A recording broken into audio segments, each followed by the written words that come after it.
माझं म्हणणं आहे की हिंदीचा हा विषय किंवा हिंदी ह्या विषयाचा शकुनी मामा कोण आहे, ज्याच्याबरोबर त्यांनी मराठीची सभा घेतली, त्याचा हात धरून असं वरती केलं ना, तो हिंदीचा या विषयाचा शकुनी मामा आहे. त्यांनी हिंदी का सक्तीचा विषय खरं म्हटलं तर सुरू केलं. ज्या देवेंद्र फडणवीस साहेबांनी ते GR रद्द केले, ते कसे विलन होऊ शकतात? ज्यांनी मुळामध्ये हा प्रस्ताव आणला, ज्यांनी मुळामध्ये कॅबिनेटमध्ये हा प्रस्ताव केला, त्या उद्धव ठाकरेला आपण जबाबदार का धरत नाहीये?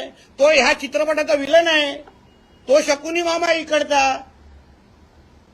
खरं म्हणलं तर राजसाहेबांनी त्यांच्यावरती सभा करता कामा नये. मोर्चा काढायचा होता, खरं म्हणलं तर मातोश्रीवर काढायला पाहिजे होता. कारण ह्या विषयाचा खरा विलन तर उद्धव ठाकरे आहे. ज्यांनी तुमचे GR रद्द केले, ज्या सरकारनी, ज्या मुख्यमंत्र्यांनी, ते कसे ह्याचे विलन होऊ शकतात? त्यांचे आपण उलट त्यांचे आभार मानले पाहिजे. ते बाबा ह्यांनी, उद्धव ठाकरेंनी जी काही चूक केली, ते देवेंद्र फडणवीस साहेबांनी ती चूक सुधारली. त्यासाठी फडणवीस साहेबांचे आम्ही आभार मानतो. आणि मग उद्धव ठाकरेला विचारलं पाहिजे, बाबा तुला काय एवढं प्रेम?